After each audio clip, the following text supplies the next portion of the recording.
Assalamualaikum warahmatullahi wabarakatuh. Innal hamdalillah nahmaduhu wa nasta'inuhu wa nastaghfiruh wa na'udzu billahi min syururi anfusina wa sayyiati a'malina. May yahdihillahu fala mudhillalah wa may yudlil fala hadiyalah. Asyhadu an la ilaha illallah wahdahu la syarika lahu wa asyhadu anna Muhammadan abduhu wa rasuluh sallallahu alaihi wa ala alihi wa sallama tasliman mazida.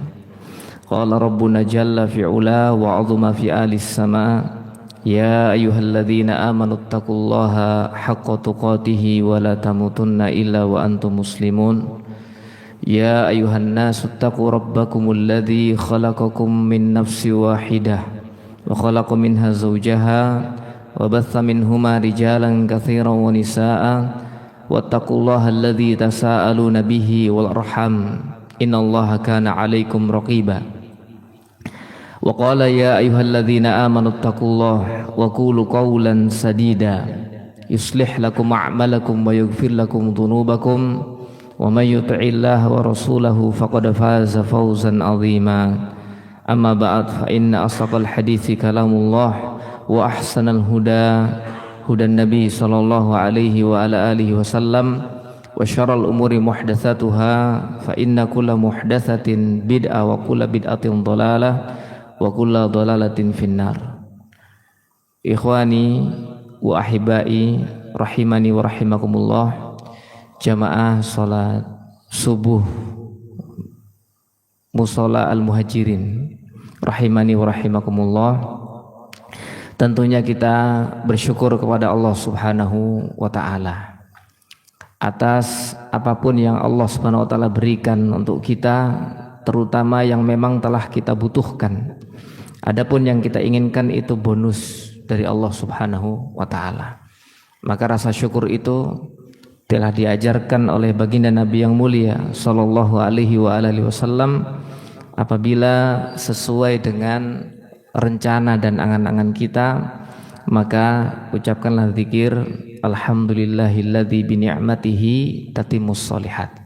Segala puji hanya milik Allah Subhanahu wa taala yang dengan izin dari Allah Subhanahu wa taala semua amal soleh menjadi sempurna.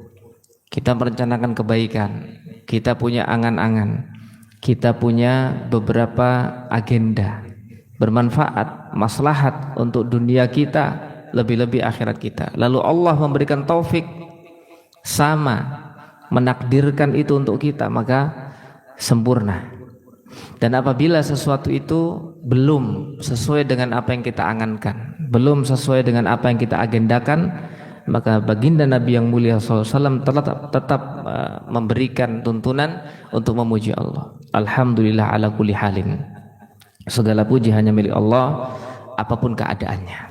Dan mari tetap kita memberikan doa yang paling ikhlas, memberikan doa yang terbaik untuk saudara-saudari kita di Aceh, Sumatera Utara, Sumatera Barat, wabil khusus kaum muslimin, wabil khusus ahli sunnah yang sedang mengalami musibah, yang wafat di antara mereka, semoga Allah SWT merahmatinya, yang sakit semoga Allah SWT menyembuhkannya, yang sedang berjuang untuk hidup, yang sedang berjuang untuk mencukupi kebutuhannya, mudah-mudahan Allah SWT mengentaskan semuanya dan menjadikannya untuk pulih seperti sedia kala.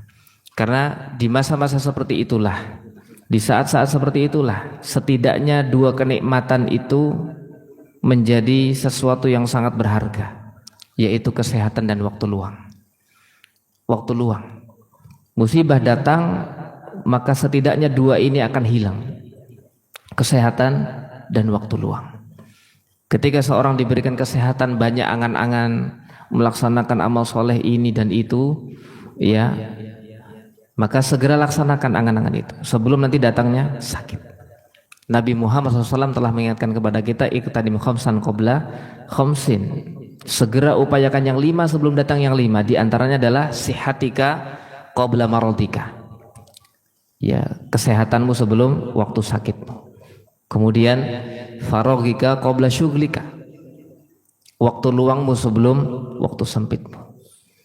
Saudara-saudara kita di sana, wabil khusus ahli sunnah kaum muslimin, tentu menginginkan seperti kita, sholat subuh berjamaah, ya ta'lim. Namun semua itu belum bisa dilaksanakan oleh sebab Allah SWT memberikan ujian kepada mereka.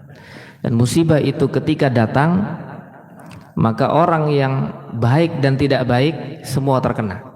Ini nanti yang kita bahas dalam kutaib kecil ini. Ya, yang baik dan tidak baik kena. Yang baik maka akan menjadi penghapus dosa, murni ujian dari Allah Subhanahu wa taala.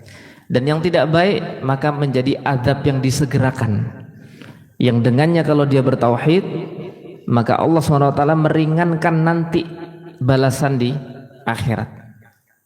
Ya, maka kita berdoa kepada Allah Subhanahu wa taala agar mereka menjadi orang-orang yang semakin kembali kepada Allah, sebagaimana ayat Allah SWT tentang musibah, liyudhiquhum ba'dalladzi amilu la'allahum yarji'un. Di antara tujuan Allah SWT memberikan teguran adalah liyudhiquhum ba'dalladzi amilu, agar mereka menyadari konsekuensi, agar mereka mendapatkan pelajaran berharga dari sebuah konsekuensi. Allah memberikan rasa sebagian saja dari apa yang mereka lakukan, kezaliman, dosa, penyimpangan, kemungkaran dan seterusnya. Allah memberikan sebagian, ba'd, sebagian. Tujuannya la'allahum yarji'un, semoga mereka kembali. Nah, ini yang diinginkan. Dan dalam ayat Allah yang lain, Allah SWT telah berfirman, wa ma asabakum min musibatin fabima kasabat aydikum wa ya'fu an katsir. Dan apapun musibah yang menimpa kalian maka itu adalah ulah dari kalian sendiri, wa ya'fu an katsir, dan Allah SWT lebih banyak memberikan pengampunan dan kemakluman. Ya'fu an katsir, banyak sekali.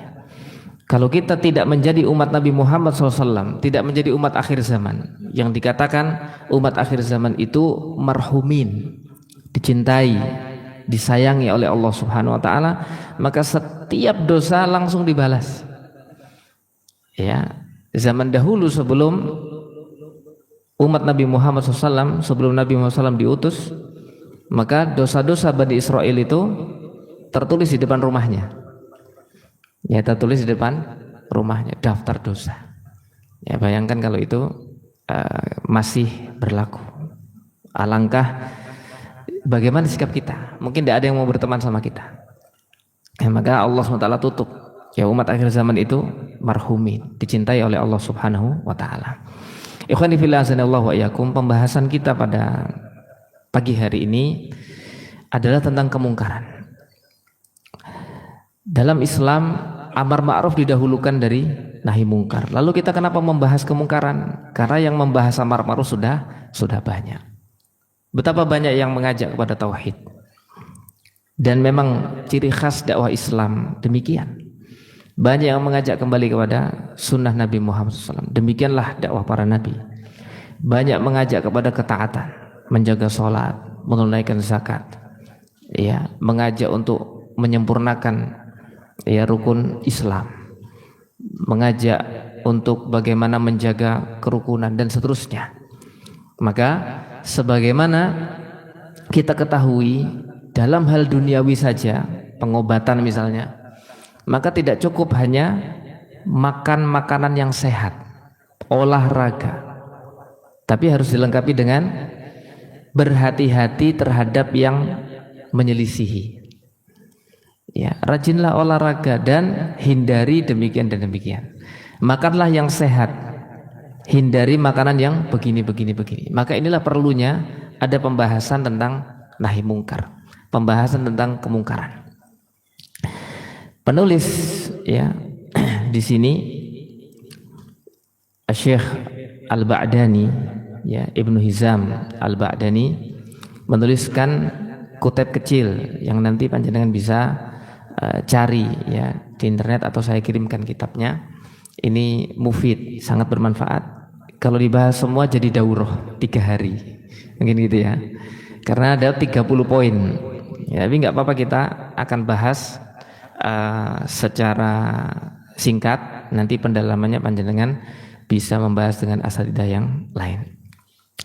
Bismillahirrahmanirrahim. Beliau memulai dengan bacaan basmalah, dan demikian para ulama kita selalu menulis.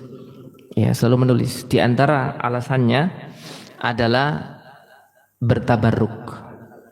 Bertabarruk. Sebagaimana penjelasan Syekh Muhammad bin Shalih Al-Utsaimin rahimahullah dalam kitab beliau, dari hasil rekaman kajian beliau yang dibukukan oleh murid-murid beliau, Tafsir Juz Amma, beliau menuliskan Bismillahirrahmanirrahim adalah tabarruk syar'i. Ya. Banyak orang-orang menyangka kita anti tabarruk, anti ngalap berkah. Enggak. Ya, kaum muslimin ahli sunnah tidak pernah anti untuk ngalap berkah. Ya. Yang anti adalah ngalap berkah yang memang tidak dicontohkan oleh baginda Nabi yang mulia SAW dan para sahabatnya radhiyallahu taala anhum. Dan membaca basmalah ya dikhususkan dalam beberapa dalil syar'i dan dimutlakkan untuk banyak amal soleh adalah dimaksudkan mencari keberkahan. Ya, misalnya mau makan, rutinitas makan kita ketika didahului basmalah maka akan menjadi penguat untuk ibadah kita. Nilainya adalah nilai ibadah.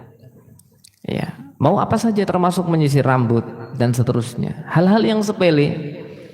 Awalnya rutinitas tidak ada manfaatnya, namun ketika dibacakan basmalah akan bernilai ibadah. Karena di situ akan menambah kekuatan kita dalam ibadah. Misalnya menyisir rambut, menambah kerapian.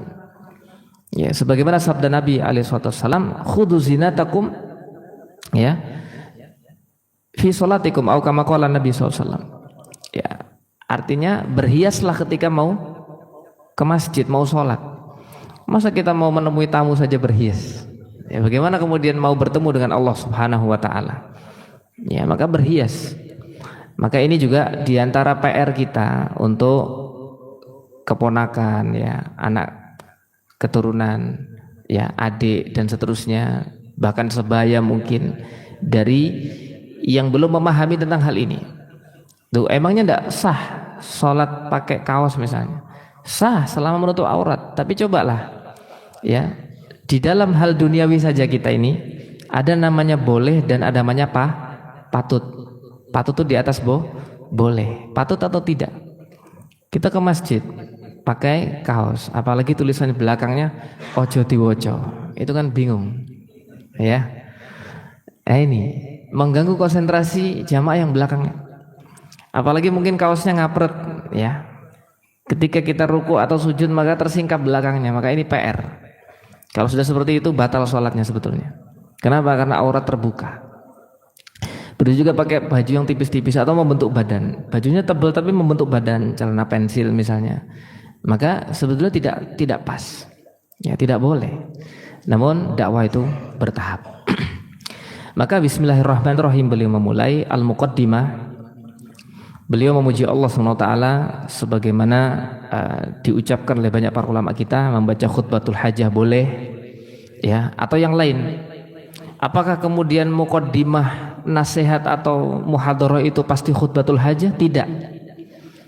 Ya, tidak apa-apa, intinya memuji Allah lalu bersalawat atas Nabi sallallahu alaihi wasallam.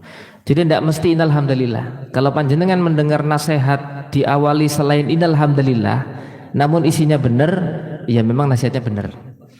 Dimulai dengan innalhamdulillah kok isinya tidak benar, ya isinya tidak benar. Jadi jangan sampai sebagaimana sebagian kaum muslimin, oh innalhamdulillah, oh ini aliran A. Ya, alhamdulillahirabbil alamin wa bihi nasta'inu ala umuri dunya waddin, ini aliran B. Alhamdulillahilladzi hadana li hadza wa ma kunna linahtadiya laula an hadanallahu, ini aliran C. Tidak, ya. Tidak demikian. Semua nasihat diawali dengan memuji Allah.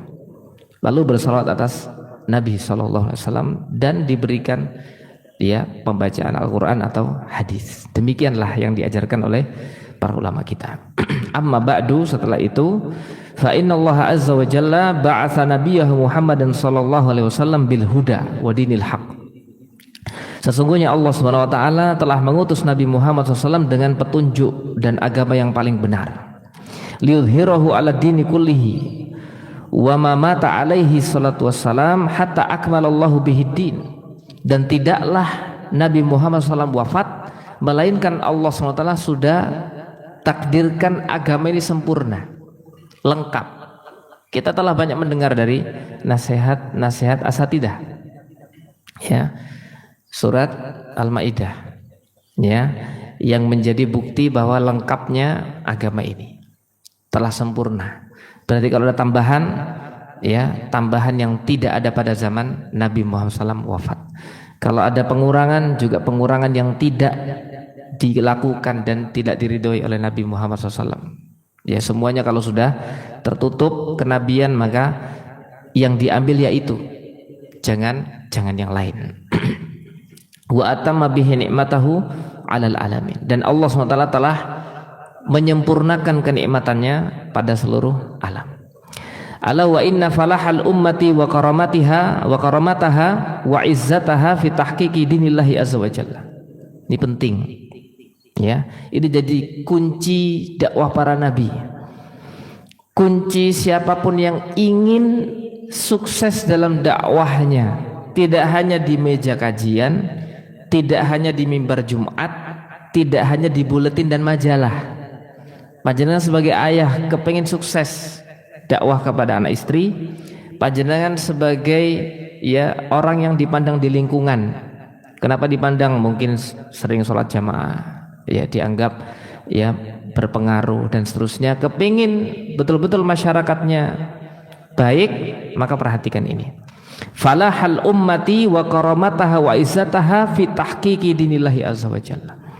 Kalau ingin sukses, kemudian mulia dan terhormat masyarakat kita, sanak famili kita, keluarga kecil kita, kepengen bahagia, maka kuncinya adalah tahqiquddin, mengamalkan agama sekecil apapun, bukan malah menjauh dari agama sebagaimana doktrinnya orang liberal.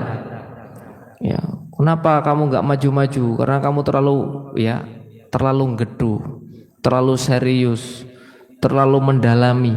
Ini orang liberal, ya, sampai-sampai seperti itu. Mereka kepengen melepas baju agama dari para orang-orang yang soleh, dilepas, ya, tidak hanya secara simbolik jilbab itu dilepas, tapi sampai dikelentek urusan agama itu, ya, dan dikatakan tidak usah bahas agama di luar masjid. Ini orang-orang liberal. Na'udzubillahi min dzalik. Padahal itu kunci kesuksesan. Wa iqamatad din, menegakkan, memperjuangkan, ya. Wal ibtiad amma nahallahu azza wa jalla anhu, dan menjauhi apa-apa yang Allah larang. Wal akhdhu ala aididz zalimin, dan berusaha untuk mencegah kezaliman sesuai kemampuan kita, ya. Kemudian wa ingkaril munkarat allati tafasyat bainan nas, ya, mengingkari kemungkaran. Waqad qala Allah azza wa jalla kuntum khaira ummah ukhrijat linnas ta'muruna bil ma'ruf wa tanhauna 'anil munkar wa tu'minuna billah. Ini ayat kunci. Surat Al-Imran ayat 110. Ayat kunci yang menjadikan umat Nabi Muhammad SAW adalah umat terbaik. Ya, umat terbaik. Nah, kita ini disebut khairu ummah. Kita ini disebut khairu ummah. Kapan disebut umat yang terbaik? Ta'muruna bil ma'ruf wa tanhauna 'anil munkar wa tu'minuna billah. Ya, rajin untuk beramar ma'ruf diiringi dengan nahi mungkar dan menetapi keimanan. Ini kunci khairu ummah. Kalau tidak bisa seperti ini, maka tidak bisa menjelma sebagai khairu ummah. Bagaimanapun yang dilakukan, ya, tidak akan tegak. Kemudian fal falahu fil amri bil ma'ruf wan nahyi 'anil munkar. Wa qad bayyana Allahu azza wa jalla anna bani Israil lu'inu bisababil munkarat wa bisababi adamit tanahi anha. Ya. Kemuliaan ada pada amar ma'ruf nahi munkar yang dibangun di atas keimanan. Kenapa? Karena Bani Israel terlaknat oleh sebab mereka tidak lakukan ini. Bani Israel terlaknat oleh sebab mereka tidak lakukan ini. Allah Subhanahu wa taala berfirman dalam surat Al-Maidah ayat 78-79, lu'inal ladzina kafaru min bani Israil ala lisani Dawud wa Isa bin Maryam.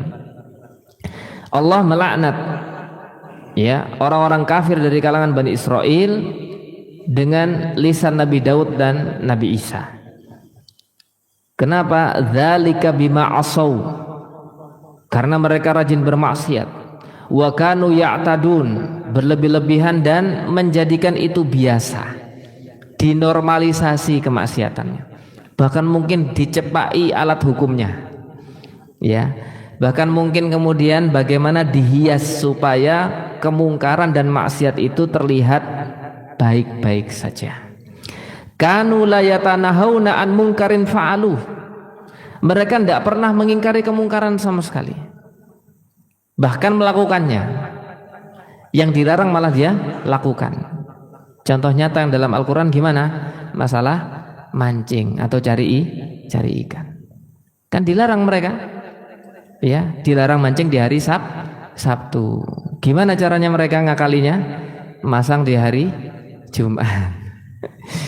Kan begitu ya. Bani Israel begitu. Itu masalah yang hal biasa untuk mencukupi kebutuhan mereka. Apalagi masalah yang lain. Dan Bani Israel ini ujiannya adalah wanita. Ya, setiap umat, kata Nabi Muhammad SAW, ya, likulli ummatin fitnah wa fitnatu hadhil ummati al-mal. Setiap umat itu punya ujian keimanan masing-masing. Bani Israel wanita, ya. Dan kita, wa fitnatu hadhil ummah, ujian terberat umatku al-mal, harta. Ya. Jadi kalau kita satu hadis ini kita resapi, ya, kita nggak akan gumun kalau ada orang korupsi. Ya, tidak perlu dibawa ke ya mimbar. Ya, tidak perlu dibawa ke ya dibahas isi koran, isi media massa, tidak perlu. Kenapa? Karena fitnah terbesar umat Nabi Muhammad SAW, ya, maksudnya dari sisi ujian jiwanya masing-masing adalah harta. Ya, nah ini. Jadi syahidnya dalam ayat ini adalah mereka tidak mengingkari kemungkaran, bahkan fa'alu. Dan Allah menutup dengan labi sama kanu yaf'alu, betapa buruknya yang mereka lakukan. Wal amru bil ma'ruf wan nahyi 'anil munkar min sifati ulil azmi minal mu'minin. Jadi kalau ditanya alasannya kenapa kita beramar ma'ruf nahi munkar, yang pertama ini, Bani Israel tidak melakukannya dan itu menjadi sebab mereka dilaknat. Yang kedua, amar ma'ruf nahi munkar adalah di antara ciri khas ulul azmi minal mu'minin. Ya, sebagaimana firman Allah SWT dalam surat At-Taubah ayat 71, wal mu'minuna wal mu'minatu ba'duhum awliya'u ba'din ya'muruna bil ma'rufi wa yanhauna 'anil munkar.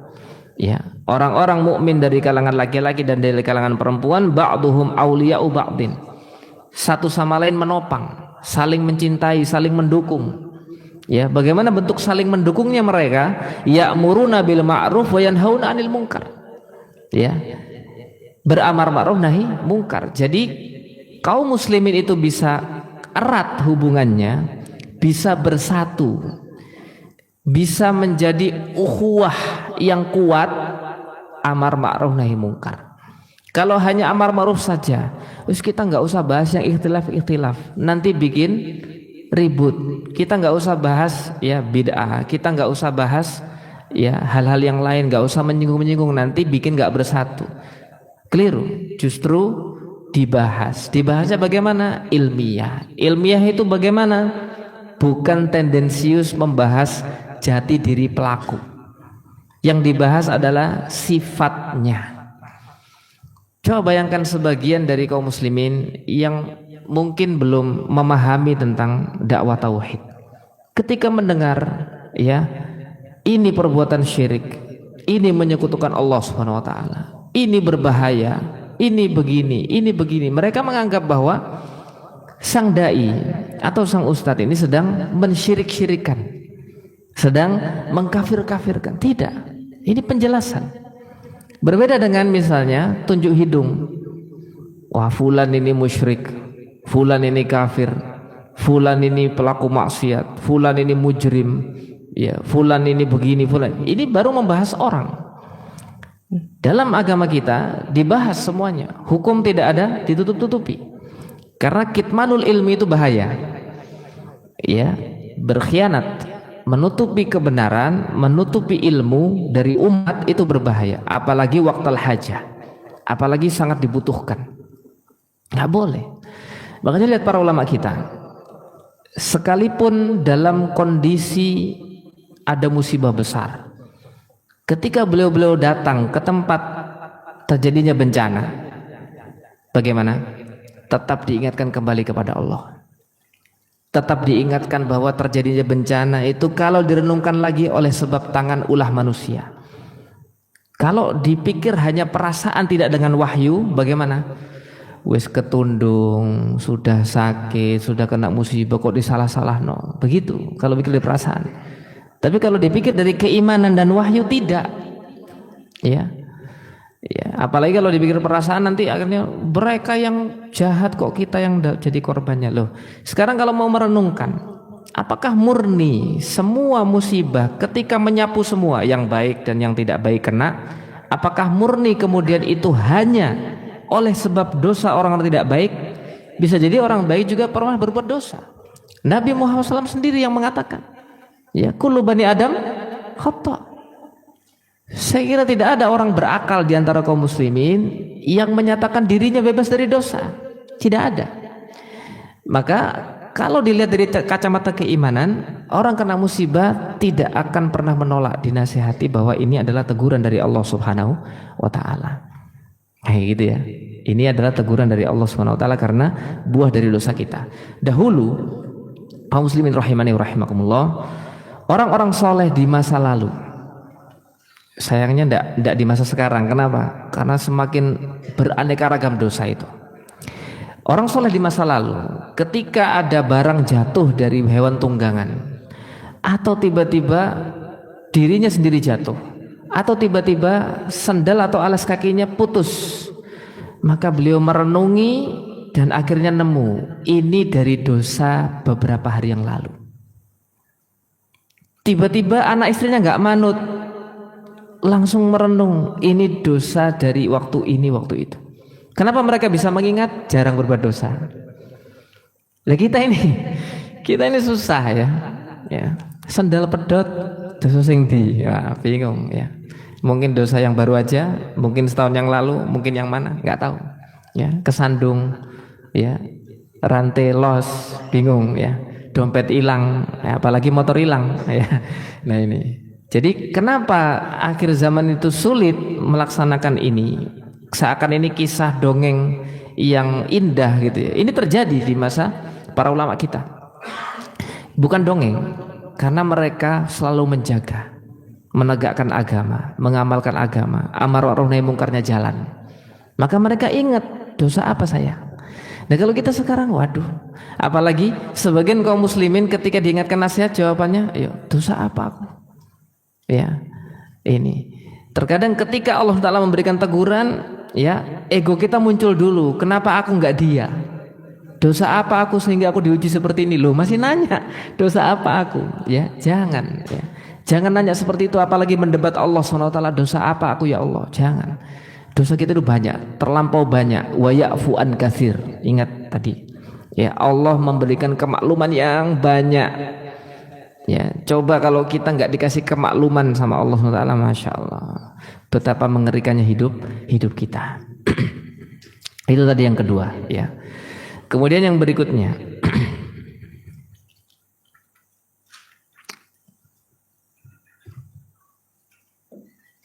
nah, wa fi sahih Muslim saya lompat ya, persingkat. Di dalam Sahih Muslim, an Abdullah bin Mas'ud radhiyallahu taala anhu, dari sahabat Abdullah bin Mas'ud radhiyallahu taala anhu, anna Nabiya sallallahu alaihi wasallam qala, Nabi Muhammad SAW bersabda, ma min nabiyyin ba'atsahu Allahu fi ummatin qabli illa kana lahu min ummatihi hawariyuna wa ashabun. Ya. Tidaklah seorang nabi pun diutus oleh Allah SWT, ya, kepada umat khususnya sebelumku, kecuali Allah siapkan hawariyun. Siapa hawariyun? Yang setia membela nabi ini, ya, termasuk Nabi Isa dan Nabi Musa, hawariyun di surat As-Saff, ya, nahnu hawariyun, ya, kamilah pembela setiamu, begitu ya. Wa ashabun, dan khusus Nabi Muhammad SAW namanya ashab, ya, makanya namanya para sahabat kan, begitu ya. Jadi pasti ada orang-orang yang membela, ya, ya'khuduna bi sunnatihi wa yaqtaduna bi amrihi, senantiasa melaksanakan sunnah dari nabi tersebut yang diutus dan mematuhi perintahnya, meneladaninya. Wa yaf'aluna ma yu'marun, ya. Afwan. Summa innaha takhallafa min ba'dihim khulufun, ya. Lalu setelah generasi pembela setia ini pergi, apalagi nabinya wafat, ya, maka datang generasi berikutnya, yaquluna ma la yaf'alun, suka bicara sesuatu yang tidak mereka laksanakan. Dan ini yang mengundang kemurkaan Allah SWT sebagaimana di surat As-Saff. Ya ayyuhalladzina amanu lima taquluna ma la taf'alun. Kenapa kalian suka bicara sesuatu yang enggak kalian amalkan? Ya. Nah, dang salat wis adzan, bapak saya HP-an gitu ya. Itu contoh ringan, ya. Ya. Taquluna ma la taf'alun, ya. Dijago lek ngomong, ternyata kalau kita ngomong sama istri juga, ya, muncul nada tingginya, muncul nada kerasnya, ya, anak kita niru. Itu diantara contoh lima taquluna ma la taf'alun. Dan Allah sampaikan kabura maqtan indallah antaquluna ma la taf'alun, mengundang kemurkaan Allah. Kemurkaan Allah amat besar ketika kalian suka bicara sesuatu yang enggak kalian amalkan. Wa yaf'aluna ma la yu'marun, dan mereka mengerjakan sesuatu yang enggak diperintahkan. Umat yang datang berikutnya ini, ya, setelah generasi pembela setia sudah hilang, apalagi nabinya telah wafat. Faman jahadahum biyadihi fahuwa mu'min, maka siapapun yang berusaha memerangi mereka, memerangi di sini harus dipahami, ya, tidak mesti sama pedang, tidak mesti sama senjata, tidak, ya. Memerangi itu maksudnya bisa menghalangi kezalimannya, ya, bisa memberikan counter opini dan seterusnya. Ini namanya tetap memerangi. Memerangi siapa? Tadi yang suka bicara enggak melakukan, yang suka melakukan sesuatu yang enggak diperintahkan. Ini jihad agama dan mukmin. Wa man jahadahu bilisanihi fahuwa mu'min, dan yang bisa berjihad dengan lisannya, counter opini, ya, memberikan nasihat, ya, berdakwah, juga mukmin. Wa man jahadahu biqalbihi fahuwa mu'min, dan siapapun yang berusaha menghentikan generasi yang tidak baik ini, ya, yang suka bicara apa yang enggak mereka lakukan, yang suka melakukan apa yang enggak diperintahkan, ya, diingkari dengan hati, maka tetap mukmin. Walaisa wara'a dzalika minal imani habbata khardal. Kalau tidak melakukan apapun, acuh tak acuh, ya wis kono-kono, ya, maka ini akan menggerus iman seseorang, ya. Di lingkungan, misalnya tentang mengurus jenazah. Mengurus jenazah hukumnya bagaimana? Fardu kifayah, ya. Apa artinya fardu kifayah? Ketika sudah ada yang melaksanakannya, maka yang lain tidak wajib. Nah, ketika di satu lingkungan tidak ada yang mau, ya, kenapa mungkin dikenal begini, dikenal begitu, orangnya tidak ada yang mau merawat jenazah, maka semuanya dosa. Ya, maka semuanya dosa. Karena di situ iman tergerus, ya. Kemudian berikutnya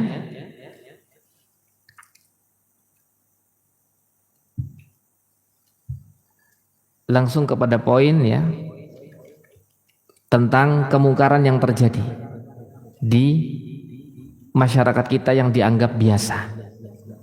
Ya, kemungkaran yang terjadi yang di masyarakat kita dianggap biasa. Jadi tadi mukadimahnya sebabnya ya, kenapa kita beramar ma'ruf nahi mungkar, ya terutama membahas nahi mungkarnya satu ya, karena Bani Israel tidak melaksanakan itu. Dan ini sebab mendatangkan murka Allah, laknat Allah Subhanahu wa taala. Kemudian yang kedua alasannya adalah ya, amar ma'ruf nahi mungkar adalah di antara ciri khas sifat yang menonjol dari orang-orang mukmin, dari hamba Allah Subhanahu wa taala. Ya, dari ulul azmi, orang-orang yang memegang azam yang kuat. Ya, siapa pimpinan ulul azmi? 5. Ya, 5 nabi dan rasul. Maka langsung kepada kemungkaran yang dianggap biasa di tengah-tengah masyarakat kita. Tentunya yang pertama adalah perbuatan syirik kepada Allah Subhanahu wa taala. Ya, contoh dinormalisasinya ia saat-saat ini. Nah, gitu ya. Kenapa mulai dinormalisasi? Ya, mulai muncul tokoh agama yang inginnya dianggap netral atau inginnya dianggap pembaharu atau dianggap bahasa anak muda open minded. Ya. Sampai kapan membahas tidak boleh mengucapkan selamat Natal? Kamu ini enggak open minded. Salah. Open minded itu tidak seperti itu. Open minded itu lana a'maluna walakum a'malukum, lakum dinukum waliyadin, itu open minded. Ya. Ahli kitab yang benar-benar memegang dari Yahudi dan Nasrani juga tidak mau disama-samain sama kita. Ya, tidak mau mereka. Kalau kita yang kemudian bahasa Jawanya apa? Memeti. Ya. Kepengen dianggap sama mereka. Jangan. Ya. Maka toleransi yang paling baik adalah tentu yang dicontohkan oleh Nabi Muhammad SAW. Pertanyaannya, apakah Nabi Muhammad SAW sampai beliau wafat kondisi keagamaan di Madinah itu homogen, di Mekah itu homogen? Tidak. Beliau telah berdampingan dengan agama lain sejak beliau muda sampai beliau meninggal dunia. Apa enggak menemui masa-masa mereka merayakan hari raya? Pasti ketemu. Dan tidak ada riwayat satupun. Sesimpel itu sebenarnya pembahasannya. Tapi kenapa kemudian harus mencapai gelar magister dulu, gelar doktor dulu, harus kemudian bisa memahami, oh ternyata saya ini kurang open minded, ya. Dan open minded gimana? Mengucapkan, ya. Berarti bisa kita lakukan juga ya kepada orang yang belum beriman. Kamu ini enggak open minded, cobalah bilang asyhadu alla ilaha illallah. Wong cuma ucapan aja kok, ya. Bu ya yang open minded, kamu bilang, ya. Ucapkan kalimat syahadat, mereka gak akan mau. Ya, sama ketika kita mengucapkan itu, kita juga menjadi saksi yang aneh dan mendatangkan murka Allah Subhanahu wa taala. Jelas ancaman Allah ya di surat Maryam itu, di antara ayat yang sering diperdengarkan oleh masyayikh, dan kita mungkin senang mendengarkan juga murotal di handphone kita. Ya, ketika Allah Taala berfirman, wa qalu takhadar rahmanu walada, dan mereka mengatakan, orang-orang yang tidak beriman ya, khususnya Masihiyin ya, mengatakan Ar-Rahman, Allah yang Maha Pengasih lagi Maha Penyayang, ittakhadha walada, menjadikan atau mengangkat seorang anak. Na'udzubillah min dzalik. Langsung dikatakan sama Allah, laqad ji'tum syai'an idda, kalian telah mendatangkan sesuatu yang berbahaya, yang besar di sisi Allah, bukan hal yang main-main. Kenapa? Karena dijelaskan setelahnya, takadus samawati yatafattarna minhu wa tanshaqul ardu wa takhirul jibalu hadda an da'u lirrahmani walada. Itu sebabnya Allah memberikan ancaman. Alhamdulillah belum terjadi, dan ini nanti terjadi di hari kiamat. Ya, takadus samawati yatafattarna minhu, hampir-hampir langit terbelah, pecah, hancur. Kenapa? Tadi ucapan tadi. Ya. Wa tansyaqqul ardu, bumi terbelah. Wa takhirul jibalu hadda, dan gunung hancur lebur. Anda'au lirrahmani walada, karena mereka mendakwahkan. Allah pakai kalimat apa? Da'au. Bukan sekedar perkataan biasa. Dakwah mereka itu, dakwah menginginkan kaum muslimin mengucapkan itu, berusaha keras supaya kaum muslimin mengucapkan itu. Terjadi. Tokohnya lagi, enggak orang awamnya, ya. Maka ini berbahaya. Kesyirikan yang dinormalisasi, ya, kesyirikan yang dinormalisasi. Cukuplah sebagaimana orang suka kopi, ya, apalagi kopi murni, nggak mau dicampur-campur. Misalnya kopi dicampur sambal tumpang, apa ya enak, ya, gimana rasanya? Ya, oh jelas nggak bisa. Ya sudah, kamu suka memulai hari dengan sarapan sambal tumpang, orang Kediri, Plat Age misalnya, ya. Nah, di sini banyak kayaknya Plat Age, ya.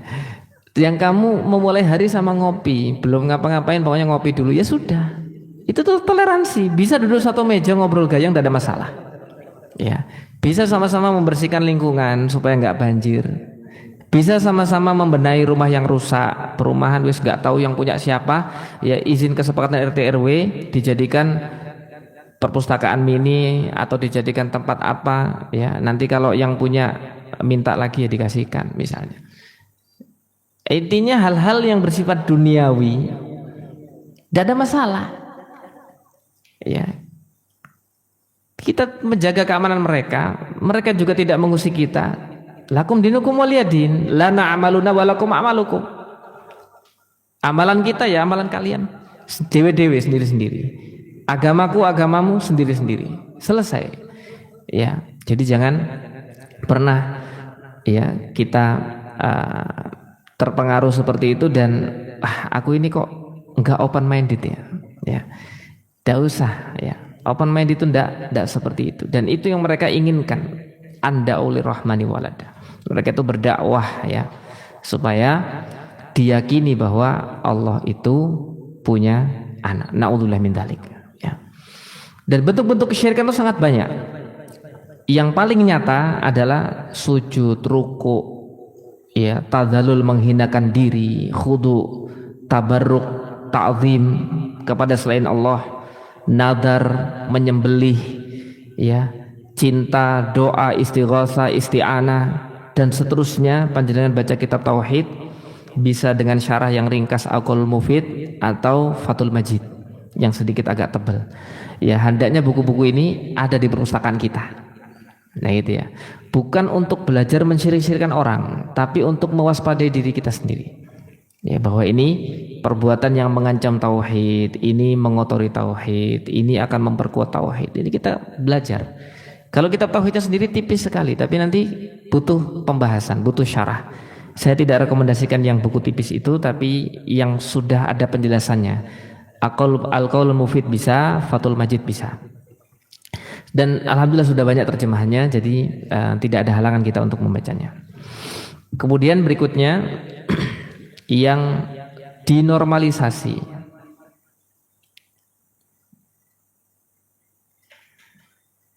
Masih termasuk kesyirikan, ya, yang dinormalisasi adalah wa minasyirki billah annal insana yata'abbadu bi sholatin aw siyamin aw shadaqatin aw ta'limin linnas aw ghairiha minal ibadat yanwi biha sana'an nas.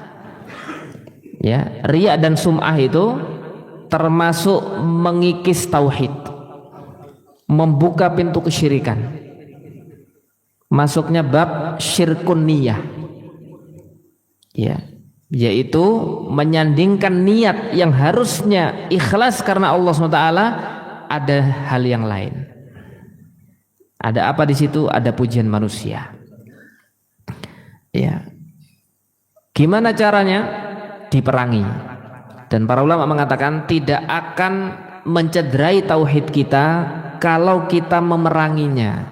Allah melihat kita berperang dengan riya dan sum'ah. Ya, Allah menilai di situ.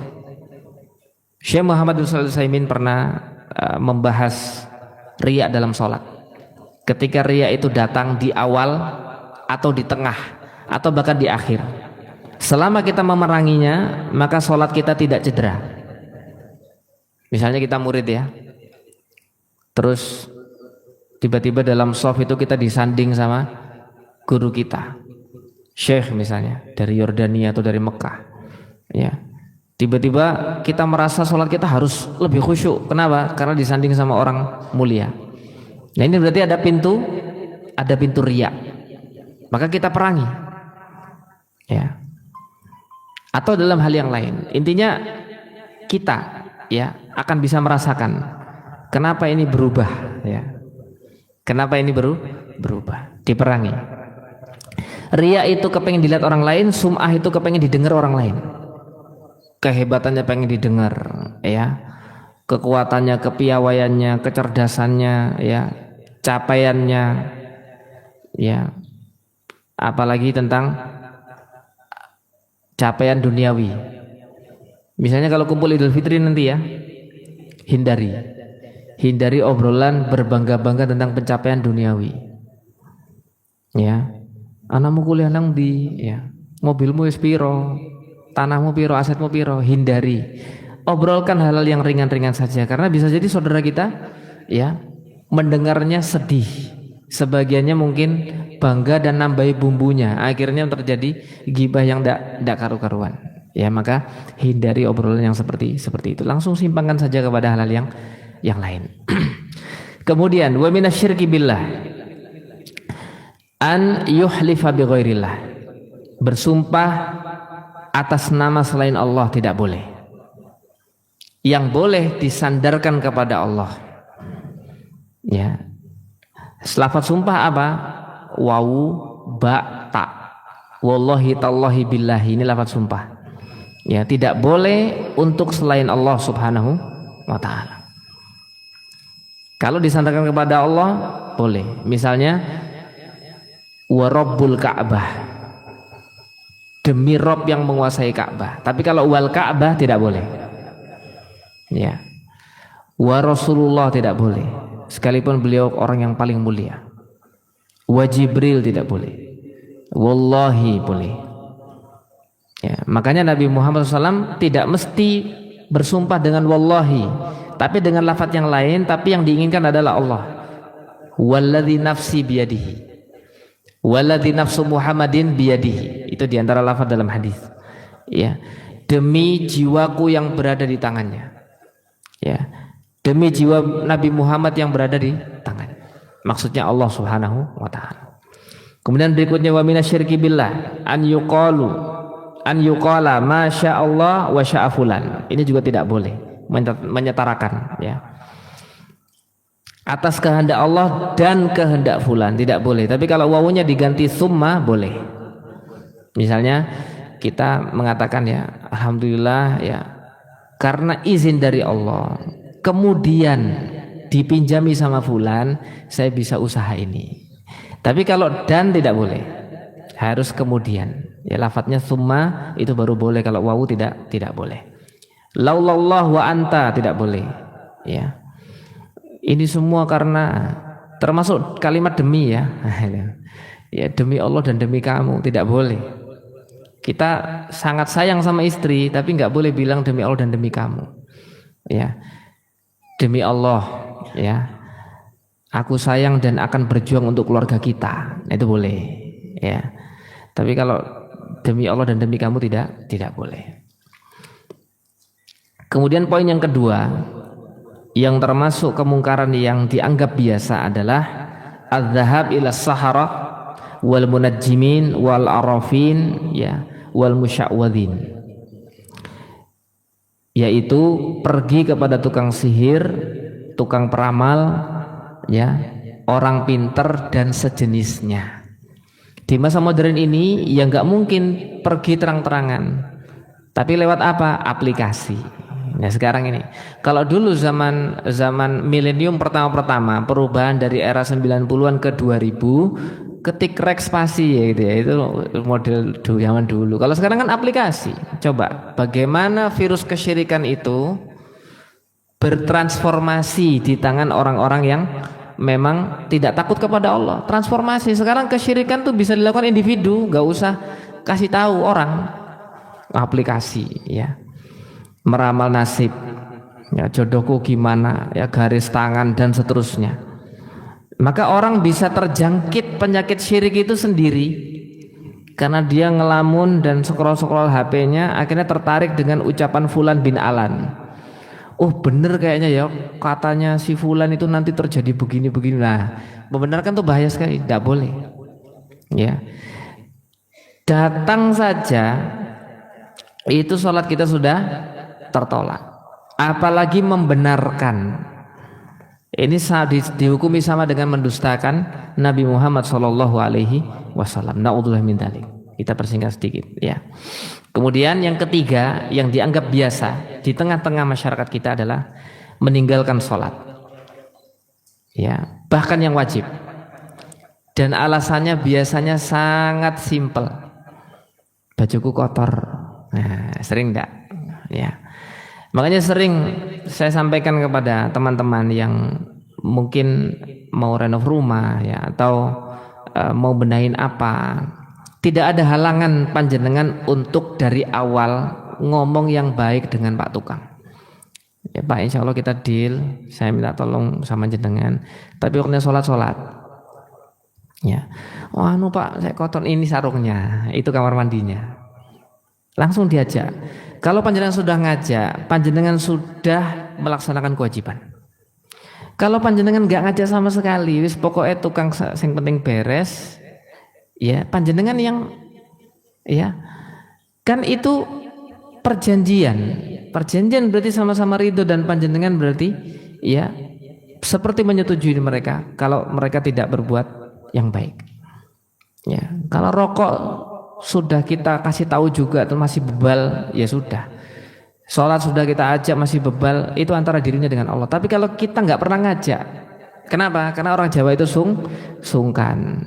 Jangan, ya ingat Abu Thalib meninggal begitu karena sungkan. Ilmu sungkan itu tidak semuanya baik.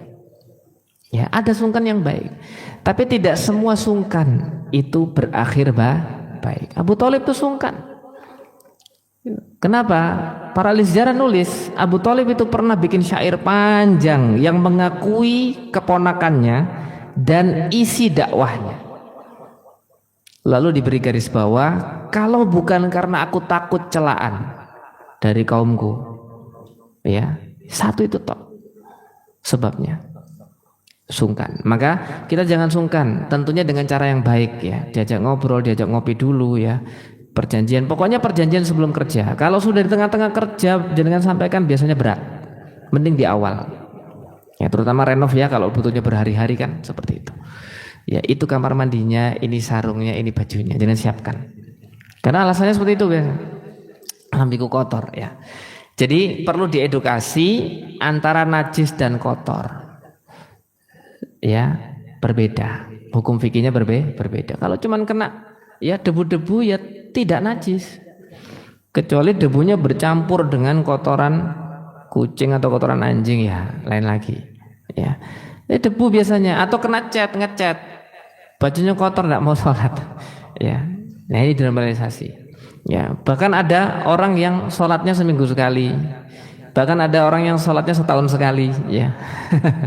Bahkan ada orang yang sholatnya karena sungkan. Nah ini kan dinormalisasi namanya. Ya kemungkaran yang menjadi PR kita bersama. Tentunya dengan cara yang baik. Kemudian yang keempat adalah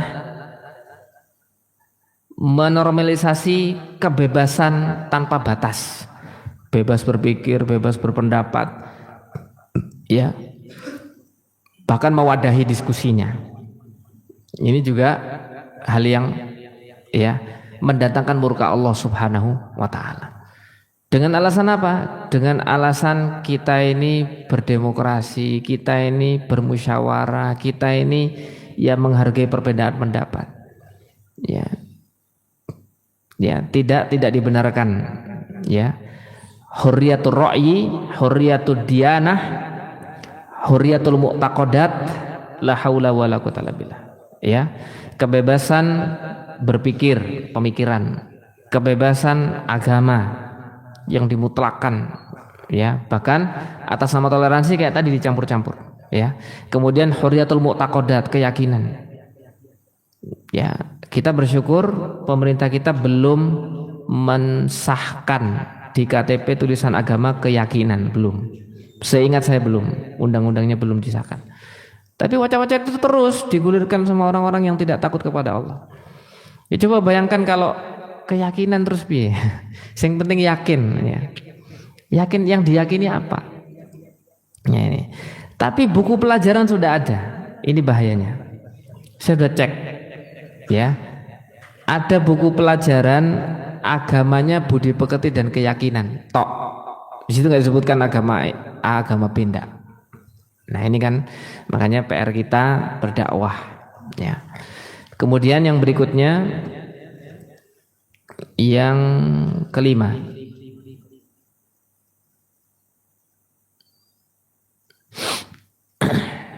tulisannya sudah hilang-hilang, ini buku sudah lama.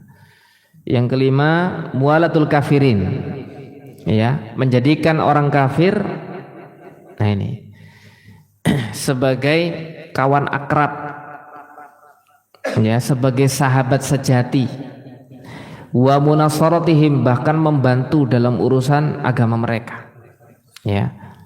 Ini tidak boleh menyokong mereka, tidak boleh. Makanya sebetulnya tentang rame-rame boykot itu para ulama juga sudah ada ilmunya. Kapan harus boykot, kapan tidak. Ya, kalau membeli barang-barang mereka secara hukum asalnya boleh, bermuamalah maliyah tentang harga boleh. Tapi kalau sudah jelas tujuannya untuk, ya, menyakiti kaum muslimin, bahkan menghilangkan nyawa kaum muslimin, maka ya para ulama sepakat memboikot. Berarti tidak menyokong lagi. Nah, itu urusan dunia, apalagi urusan agama. Ya, makanya saya salut, ya, ada beberapa pemuda, ya, kerja di perusahaan, gajinya benar-benar sudah luar biasa. Ketika ternyata jabatannya naik, yang kemudian tanda tangannya ini dipergunakan untuk, ya, melegalisasi beberapa kebijakan-kebijakan yang menyokong orang kafir, orangnya resign. Subhanallah. Sebelum naik jabatan itu enggak pegang itu dia. Tapi ketika naik jabatan gajinya luar biasa, tapi tanda tangannya ini akan digunakan untuk melegalisasi beberapa kebijakan-kebijakan yang mendukung orang kafir. Beliau nggak mau. Luar biasa. Nah ini ya, karena beliau berpegang, ya, ini akan mendukung, ya, kekufuran akan semakin subur dengan tanda tangan saya, maka beliau tidak lanjutkan. Kemudian yang keenam, at-tasyabbuh bil kafirin fi libasihim wa zinatihim, ya, wa hayatihim, ya, meniru-niru orang kafir dalam baju, ya, dalam hiasan-hiasan, aksesoris, dan dalam gaya hidup, termasuk cara jalan dan seterusnya. Nah ini perlu dirinci, karena dalam masalah pakaian itu kita harus lihat asal muasalnya menjadi ciri khas orang kafir atau tidak. Kalau tidak, maka kita pakai pakaian itu pun boleh. Contohnya apa? Perdebatan dari masa ke masa dari para ulama kita, dan mereka ahlu ijtihad sebelum ada media, ya. Dulu para ulama kita membahas panjang lebar tentang celana yang disebut bantolun. Celana yang kita pakai kerja itu, ya, yang pakai hak, disabui. Itu dulu para ulama kita sebelum ada media, ya. Tentu kalau belum ada media itu murni mereka ijtihad, belum tentu hadis itu sampai kepada mereka. Zaman dahulu kalau belajar itu pergi kepada alim bisa 2 minggu, bisa sebulan perjalanan, belum pulangnya lagi kalau sehat atau sakit, ya. Maka perbedaan pendapat itu biasa. Maka zaman dahulu kalau kita lihat perjalanan celana atau ini masih celana, ya, dulu menjadi ciri khas orang kafir, celana pekerja itu. Lalu kemudian dibahas demikian dan demikian dari sisi fikih, maka akhirnya yang dipakai kaum muslim, ya, termasuk kemeja, termasuk dasi, itu tidak bisa dihukumi oh ini tasyabuh, karena akhirnya bukan menjadi ciri khas, ya. Yang masih menjadi ciri khas, wallahu ta'ala alam, ya, nanti mungkin bisa ada pembahasan khusus atau disanggah, ya, menjadi ciri khas adalah topi wisuda ya, toga, itu masih menjadi ciri khas yang dipakai oleh uskup-uskup pendeta. Nah ini wallahu ta'ala. Jadi tasyabuh itu perlu dirinci. Termasuk pakai celana jin boleh nggak kaum muslimin ya? Wallahu ta'ala asalnya boleh kalau longgar. Nah masalahnya celana jeans itu longgar nggak? Ya, yang dijual-jual itu rata-rata ngapret ya. Dan ternyata dari sisi kesehatan panjenengan tidak sehat laki-laki pakai celana jeans itu, kecuali kerja ya, untuk urusan kerja di luar. Tapi kalau sering pakai celana jeans, bukan sehat. Dan forumnya nggak di sini bahasnya. Ya celana jeans tidak sehat. Ya, nah itu. Nah tapi ada yang jadi ciri khas tentang aksesoris perhiasan. Ya kayak ditindik-tindik, ya, ditato. Dan itu termasuk merubah ciptaan Allah. Nggak boleh. Laki-laki tidak boleh tindian, ya. Nah itu. Walaupun hanya aksesoris, ya. Cara jalan, gaya hidup, banyak yang meniru orang kafir. Termasuk kalau pergi ke restoran nggak dihabisin, ya. Kenapa? Kok disawang kayak opol resik-resik itu. Nah, orang kafir itu kan disisakan sedikit. Ya jangan. Ini gaya hidup boros, ya. Maka kalau tidak habis, sekiranya memang ada dan memungkinkan untuk dibungkus, meskipun nanti pegawainya mungkin gimana gitu ya. Tapi kalau memang itu masih layak untuk dibungkus, jangan disisakan. Ya kebiasaan menyisakan makanan itu kebiasaan orang kafir. Dan ini jangan dipelintir saya mengkafirkan, tidak ya. Kita menghindari kebiasaan mereka, menyelisih. Bahkan Nabi Muhammad SAW ketika memerintahkan ini, lihat lafadznya di antara hadisnya. Ya, khaliful yahuda wan nasar, selisihilah orang Yahudi dan Nasrani. Kenapa? Karena zaman dahulu kebiasaan mereka manjangkan ini dan memangkas ini. Maka ketika kita diperintahkan memanjangkan ini dan memangkas ini, Nabi memakai lafaz selisihilah orang Yahudi dan Nasrani. Dari dulu kita diminta untuk menyelisih, gitu ya. Kemudian yang ke-7, sukhriyah bil mutamassikina bil kitabi was sunnah, ya. Menganggap rendah dan meremehkan orang yang berpegang kepada Al-Qur'an dan As-Sunnah. Maksudnya kalau lihat orang khusyuk itu memincikan mata. Ya. Masuk di surat Al-Mutaffifin. Innal ladzina ajramu kanu minal ladzina amanu yadhakun. Ya, perilaku orang-orang yang tidak beriman banyak dosa. Itu kalau ngelihat orang khusyuk itu yadhakun, mereka ketawa-ketawa ya, saling senyum-senyum, melempar pandangan mata, memincikan mata. Dan kita dulu belum tahu ilmu begitu, Bapak-bapak. Ya. Kita dulu belum tahu ilmu seperti itu kan? Ngelihat orang, ya terlalu sih ya kemana-mana pakai jubah tuh ngapain ya gitu. Terlalu sih sama perempuan nggak mau salaman gini-gini. Emangnya perempuan najis apa? Kita belum tahu ilmu itu kan. Terhadap orang yang berpegang itu kayak gimana gitu pandangan kita. Padahal itu tidak benar ya. Kita belum bisa mengamalkan sunnah, maka cintai orang-orang yang mengamalkan sunnah. Kita belum banyak amal soleh, maka cintai orang-orang yang mengamalkan amal soleh. Ya, sebagaimana Imam Syafi'i bersyair, ya. Uhibbus solihina walastu minhum. Singkat ini dari untaian panjang. Aku mencintai orang-orang soleh dan aku merasa bukan bagian dari mereka. Coba Imam Syafi'i itu mengatakan, aku mencintai orang soleh dan aku merasa bukan bagian dari mereka. Maka setidaknya jangan kita membenci orang yang mengamalkan sunnah, memanjangkan jenggot. Termasuk orang yang melaksanakan poligami. Dan poligami tidak untuk bahan candaan. Ya. Jadi kadang melaksanakan poligami dicibir. Ya. Walaupun sudah ngaji. Ya, termasuk yang menjalankan poligami dengan berbangga-bangga, saya juga tidak setuju. Anda bangga poligami itu loh, bisa gandeng ke sana kemari, kemudian difoto. Apa harus? Tidak. Orang-orang soleh yang poligami malah nggak pernah memamerkan istrinya. Coba orang-orang sekarang ini terlalu dengan adanya media ini, ya. Ya, walaupun siluet, walaupun dari belakang, ya, walaupun ya memfoto mobilnya, buka pintunya empat-empatnya. Naudzubillah min dzalik. Apa harus? No, tidak. Enggak harus seperti itu. Panjenengan motivasi tidak harus seperti itu. Ya, maka membanggakan poligami. Padahal ya itu adalah ibadah dan ranahnya adalah kebolehan bukan wajib. Maka tidak tepat mencela mereka dan mencibir mereka, ngomongin terus itu juga tidak baik, dan ini lebih parah kondisinya. Padahal kita sudah ngaji tahu hukumnya. Ya, dan memang tidak mudah dan berat bagi muslimah, namun ini adalah hukum Allah SWT, dan sekali lagi yang saya pahami Allah Ta'ala adalah kebolehan bukan kewajiban. Ya, bukan kewajiban. Kemudian yang kedelapan, taswir zatil arwah, menggambar sesuatu yang bernyawa.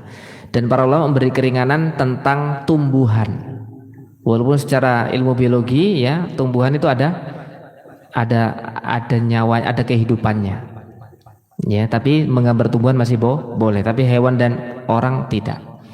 Ya. Kemudian berikutnya yang kesembilan adalah fahisyatuz zina. Ya.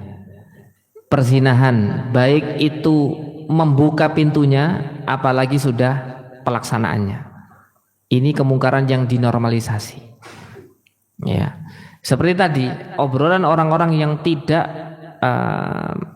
setuju dengan poligami, yang mereka tidak kenal agama sama sekali, ketika ngobrol-ngobrol justru membiarkan ada laki-laki yang jajan di luar, ya, ada lingkungan yang kemudian di situ wis biasa, ya, gimana lagi dia cari kehidupannya begini. Ini normalisasi, tidak benar. Ya, hati-hati. Kalau sudah dinormalisasi kondisinya dan adab Allah turun, baik dan tidak baik juga kena semuanya. Maka jangan dinormalisasi. Termasuk membuka pintunya.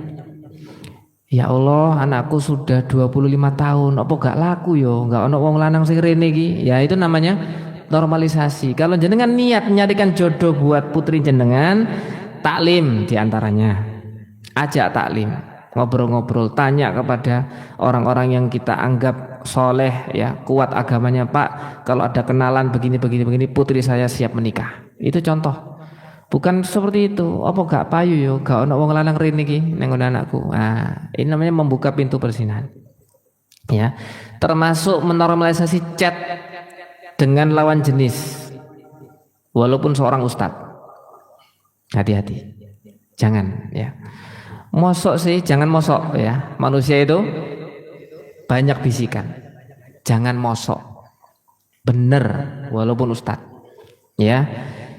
Saya aja setiap kali ada WA pasti juga dibaca sama istri saya, karena HP ini juga semuanya tahu istri saya isinya.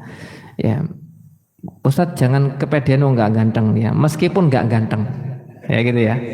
Lah iya bener. Ya sudah terjadi kok, ya, sudah terjadi. Fitnah wanita itu berat. Wallah, berat.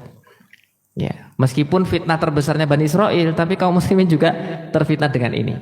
Ya, maka jangan sekali-kali, ya, menormalisasi curhat, chat, apalagi ketemu dengan lawan jenis.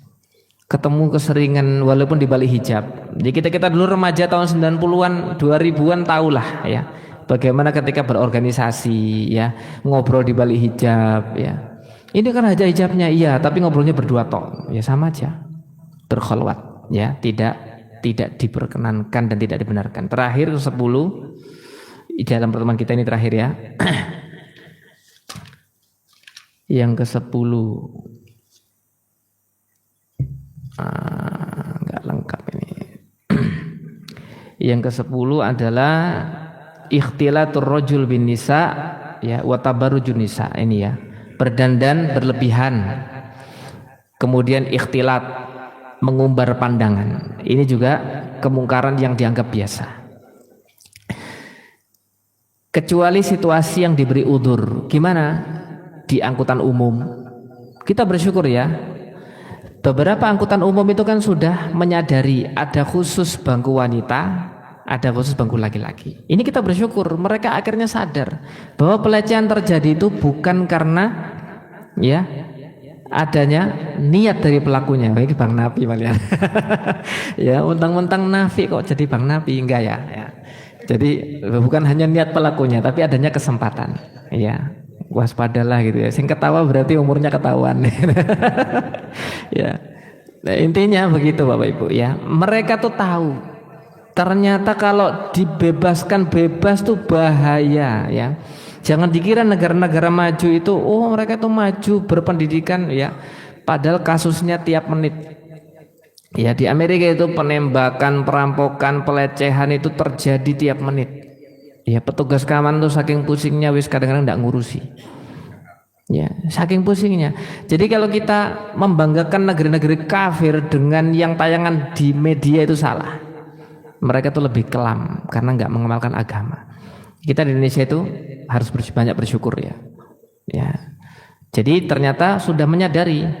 Ya, tapi sebagian angkutan umum masih yaitu campur-campur. Maka jangan di bis tiba-tiba disandingi sama orang lain itu banyak istighfar saja. Itu kondisi yang darurat.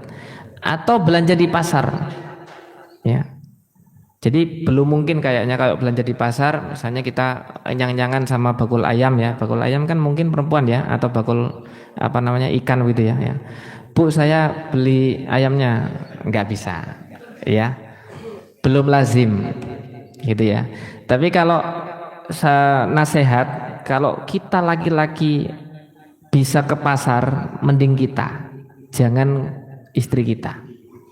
Kalau tukang sayurnya masuk ke perumahan sampai depan rumah ini alhamdulillah itu kan kemudahan. Tapi kan nggak semua perumahan seperti itu. Kadang kita butuh beli ke pasar dan di situ desek-desekannya lebih berbahaya.